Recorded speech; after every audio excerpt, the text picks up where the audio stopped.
Good morning class. बेटा हम कृतिका से कर रहे थे मेरे संग की औरतें मृदुला गर्ग का संस्मरण था ये। तो ये हमने कंप्लीट करा था कल प्रीवियस क्लास में, हमारा ये चैप्टर कंप्लीट हो गया था।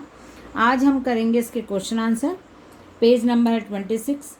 पहला क्वेश्चन है, लेखिका ने अपनी नानी को कभी देखा भी नहीं, फिर भी उनके व्यक्तित्व से वे प्रभावित क्यों थी। ये क्वेश्चन का आंसर हमको लिखना है। चलिए स्टार्ट करिए। लेखिका ने अपनी नानी को कभी नहीं देखा, फिर भी उनके व्यक्तित्व से वे क्यों प्रभावित थीं। तो आप यहाँ से लिख सकते हो, लेखिका के जन्म से पूर्व ही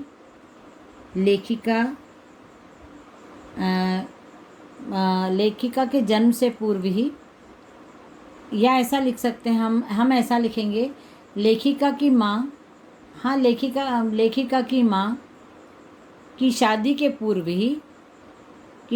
पूर्व ही नानी का देहांत हो गया था। किंतु उन्होंने अपनी नानी के बारे में बहुत कुछ सुना था जिससे उन्हें अपनी नानी के प्रभावशाली व्यक्तित्व को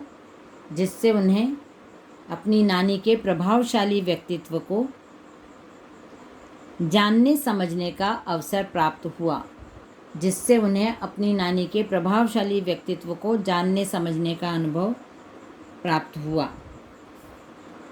लेखिका की नानी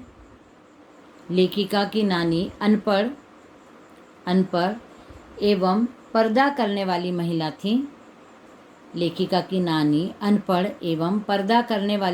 थी। पति के विलायती रूप एवं रहन सहन का उनके जीवन पर कोई भी प्रभाव नहीं पड़ा था। किंतु अपनी बेटी की शादी के लिए उन्होंने मुखर होकर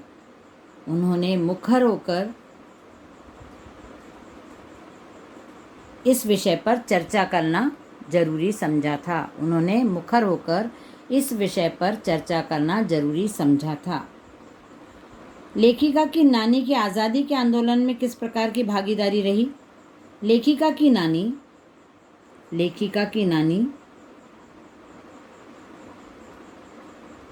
की आज़ादी के आंदोलन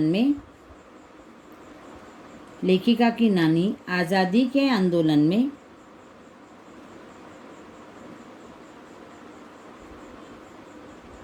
भागीदारी।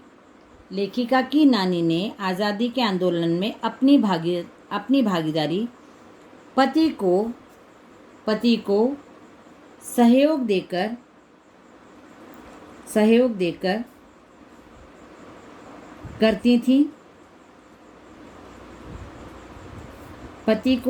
देकर करती थी।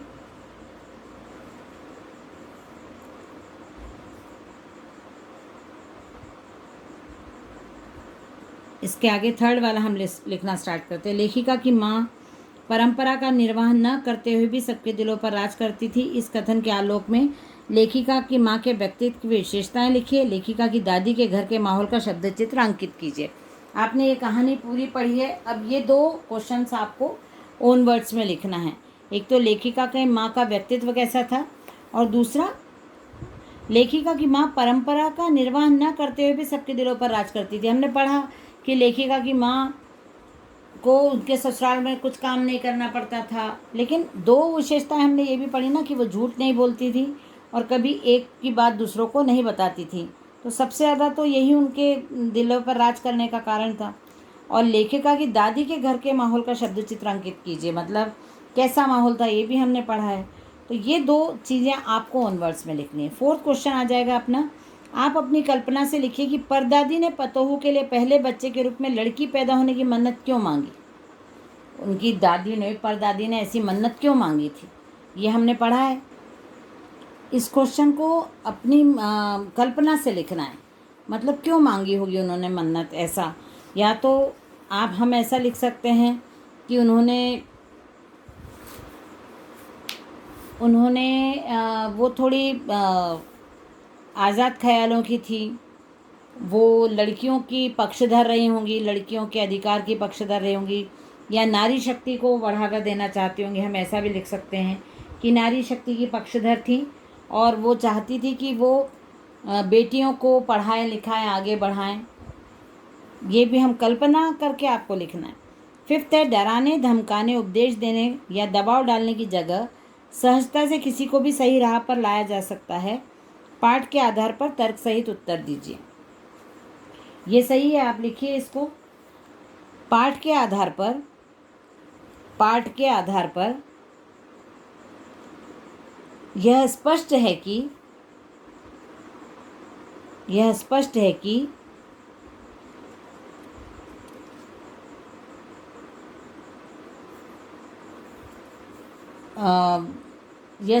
कि जब परदादी द्वारा शादी के समय किसी शादी में, परदादी के द्वारा किसी शादी में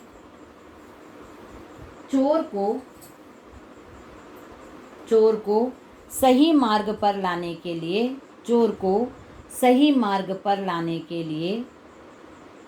एक सहज तरीका उन्होंने ढूंढा। ना उसे किसी प्रकार का उपदेश दिया, ना ही उसे पुलिस के हवाले किया।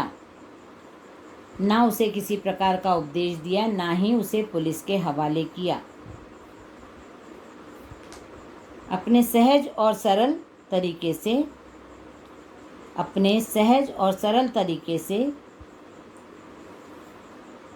चोर को खेती बाड़ी में लगा दिया। अब नेक्स्ट है, शिक्षा बच्चों का जन्मसिद्ध अधिकार है। इस दिशा में लेखिका के प्रयासों का उल्लेख कीजिए। शिक्षा बच्चों का जन्मसिद्ध अधिकार है। यह पंक्ति लेखिका के किए गए कार्य द्वारा अक्षरशः सिद्ध होती है। लेखिका के प्रयासों द्वारा अक्षरशः सिद्ध होती है, क्योंकि कर्नाटक के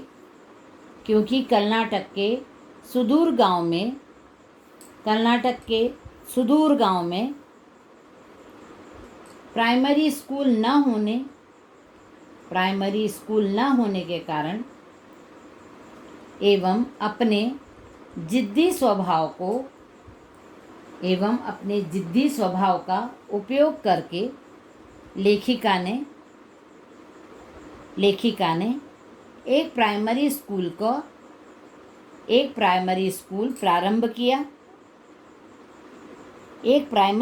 प्रारंभ किया, जिसमें उनके अलावा गांव के कई बच्चे पढ़ लिख सके।